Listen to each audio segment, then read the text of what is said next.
Hello, it's Debbie Gilbert here from the Business Awards show, and I'm also the founder of the Best Businesswomen Awards. And today I am joined by Cheryl Laidlaw, who has a phenomenal business designing websites and training people to use AI, and is literally hot off the awards floor from last week, having won an SME London Award for Best Online Business.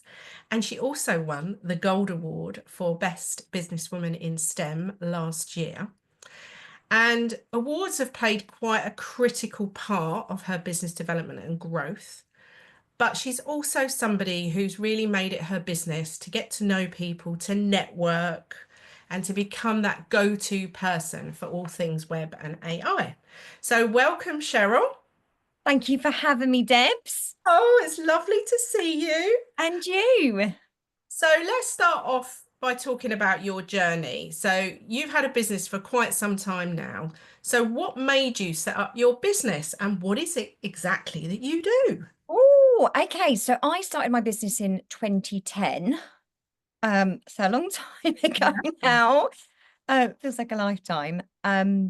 I started my business because I was always a web designer. I mean, I spent just 4 years in corporate and in the creative agency building websites, doing branding, and it was just everything that I absolutely loved. Now, I had a big influence at home. My dad owned his own business, and I started networking uh, very young, about 26, just get myself out there meeting people, and I realized I could do this. And I would honestly, hand on heart, say that was a little bit of naivety. You know, that confidence you have when you're really young. I was just like, yeah, I can do this. So I did. And that's when well, it was called Reyl Design Group was born in 2010. There's lots of different brands that have developed since then, but it is all web design based, a bit of branding thrown in. And now, because of obviously the new age of AI, I also included that into my toolbox because I just love everything and all things tech. Yeah, you're a bit of a tech wizard. So AI has now become part of mainstream business now. So ChatGPT, some of these other ones, Gemini, and there's a few others out there. Yeah. So for people listening to the podcast, most of the people who listen to this podcast are small business owners. What sort of tips would you give them for navigating their way through this AI minefield? Surprisingly, when I meet business owners, they say that they are using AI, but they're not really using it as efficiently as they could be. And I find that once they get shown just a few little pointers, their mind's blown within 5 to 10 minutes of me saying, oh, did you know you could do this? Did you know you could do that? Or you're not quite prompting correctly. Maybe you should try this. And even upgrading to the premium versions of these tools like Claude or ChatGPT is going to massively help admin on a day-to-day, including obviously AI assistants and chatbots, etc. So I would say that most business owners are really just touching the surface of what the possibilities are with AI.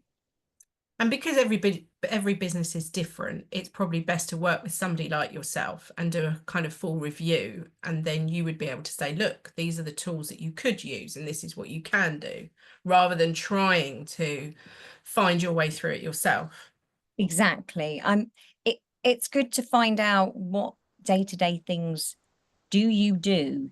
I mean, I would literally just ask someone, what do you do? And then on a day-to-day, I will write a list of the things that an AI assistant can do to help them so that it just minimizes their well, everything from writing emails through to I've got a client that is in finance, and of course there's lots of regulations attached to you know, if they get asked questions, they have to get it right.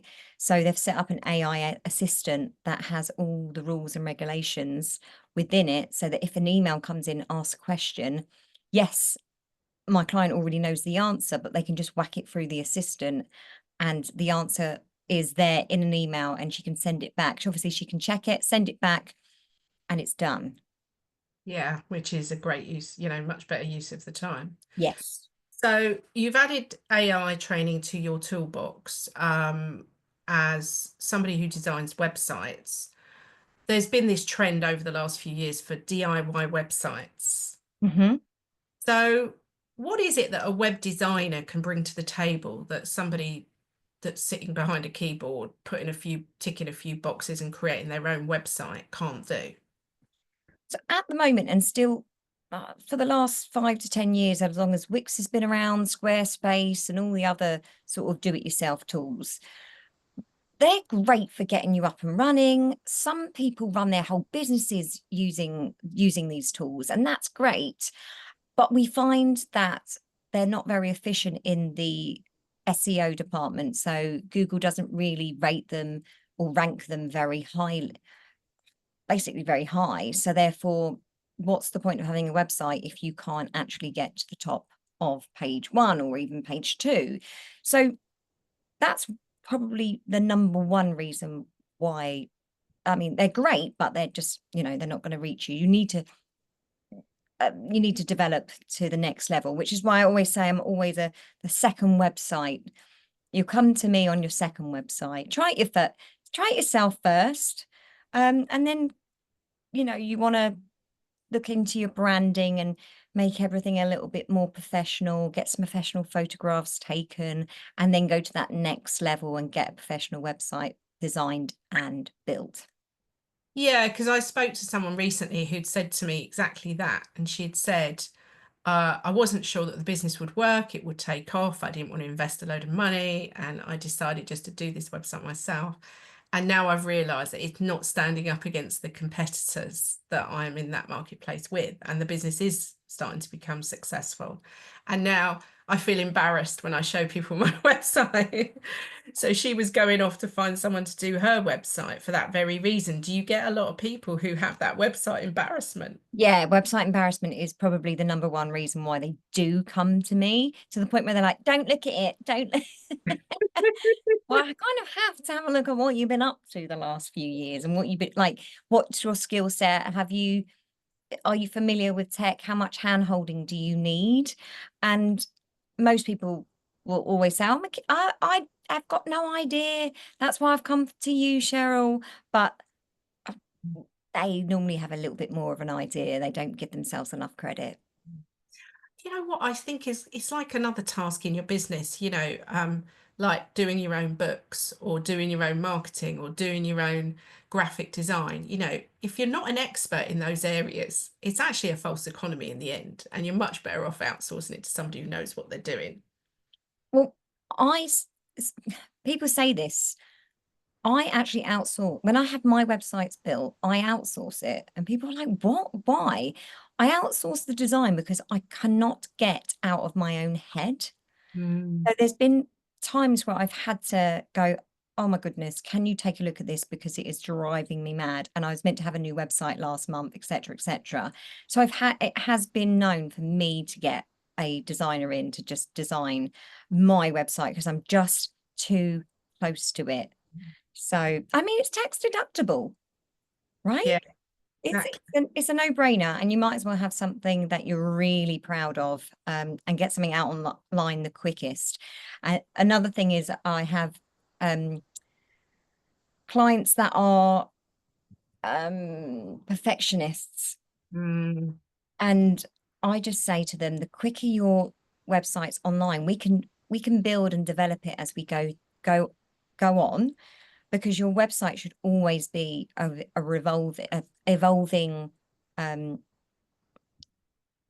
revolving marketing tool that just grows and grows and grows. But if you're too much of a perfectionist, it will never go live. It'll never happen. So this business that you've got has been built with such a solid reputation, and you've grown that reputation through networking to the point where you even run your own networking events now. So let's talk a bit about networking before we talk about awards, because I'm quite interested to understand from quite a young age, you were out networking and you have built all of these connections and then started your own Work the Room events.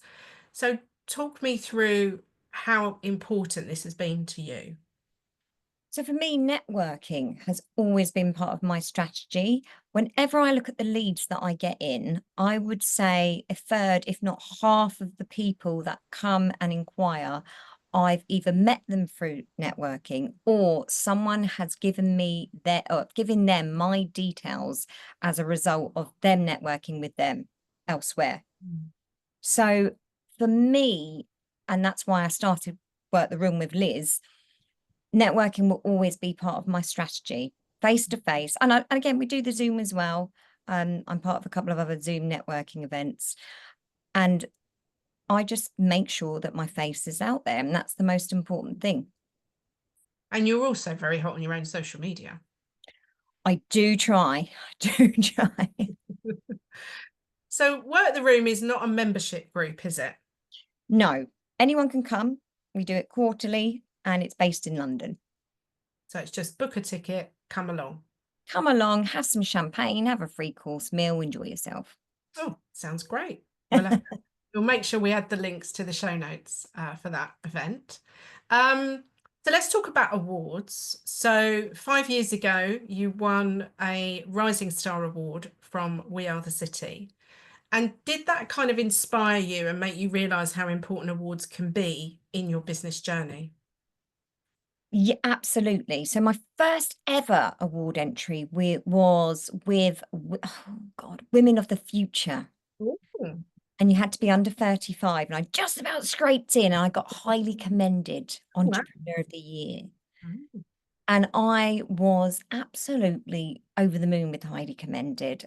And from then I started to enter. I got the bug, the awards bug. And I started to enter awards. Yours included Deb's and obviously Rising Star and a few others. So some you can get through to the finalists, some you don't. And then obviously if you're really, really good at those entry takes, obviously you can win. But for me as well, I actually won a massive contract with a global law firm as a result of entering awards. And because I said, oh, how did you find me? And they was like, we're looking for female agencies, for business, female-led, female-run agencies. And so we went to the awards. I'm sure it was yours, actually, Debs. And we went through the list and your name came up. So that was a very, very, lovely bonus. And last year, of course, you got the coveted Gold Award in our STEM category. And how did that feel? Oh, it was amazing because I think I entered about 3 or 4 times, and to finally get it, it's the best thing ever. So, and I think that's the thing about you. You know, you haven't been one of those people that's gone, oh, well, I only want a silver. I'm not coming back. That's the end of it for me. You've carried on entering and you've carried on pushing yourself forward. And haven't lost that momentum. That's what I loved. And your face on the video from the awards night was just total shock. no, it was fabulous. It really was. And I had my mum there, and it was a great evening. And who doesn't want to win? But you don't go expecting it, but when it happens, it's amazing. And then last week at the SME London Awards. So tell me a bit about that one. I've not been to that one before. I've done the nationals, but not the London one. Okay, so I didn't really know what to expect either, because I didn't buy another ticket. I was like, oh, this is a mixed category of men and male and female, and they're bigger companies. So I didn't know what to expect. I was like, oh, I'll just go along and have a nice evening. And my award, my category was up first. Oh. Yeah. So they do a silver award and they do a gold award. So when I didn't get the silver, I was like, oh, well, never mind. Good laugh. And then when I got the gold, honestly, I just was like seriously, like 2 awards in the space of 4 months? No. And it was the night before my birthday, so it was the best birthday present ever. Oh, that's amazing. That's quite nice that you had it during that time. And have you done a press release yet on this, or are you planning to do? But Debbie, well, I really need to do it. And I'm actually working with a press consultant at the moment, so I really need to get onto this actually. Yeah, why haven't I done it? I think it's because the photographs haven't been released yet, and I've been waiting for the photos and something official, but I must add that to my to-do list actually, Debs. Thanks for the heads up. So as a solopreneur, because some of the people that are listening to our podcast will be working on their own, and I think often think awards are not for them because they just work for themselves. They haven't got employees. What would you say to them? Oh goodness. I think that it's just so important, even more so when you work on your own, because nobody sees the hard work that you're doing on a day-to-day basis to help keep all those plates spinning.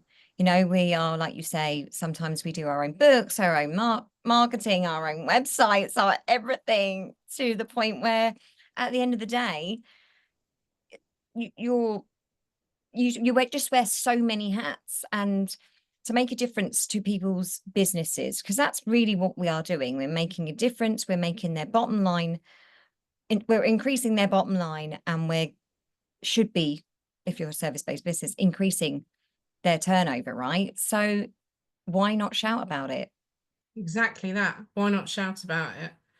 So in terms of your business this year, what plans have you got? What things are you up to? That's a great question, and one that, oh, goodness, my initial plan was to ramp up a bit more of my social media, because I don't use social media to attract new clients per se. I use it for the people that I've met networking. Mm-hmm. They meet me networking or meet me at an event, then I will normally connect online, and then they'll get to know me a little bit more through LinkedIn or Instagram. So making sure that you're showing up and being more visible is really important. So my plan is to do a retreat called um, Let's Get the visibility retreat. Oh, Let's Get Visible. I haven't finalized it, as you can tell. So maybe a retreat's in the horizon, because I think that getting yourself out there, again, solo business owner, or if you're a CEO of a big company and it's part of your branding and strategy, is really important. Yeah, so something along those lines. And presumably bringing in some of your AI elements to that as well. Yes, I don't do anything that doesn't involve ChatGPT anymore.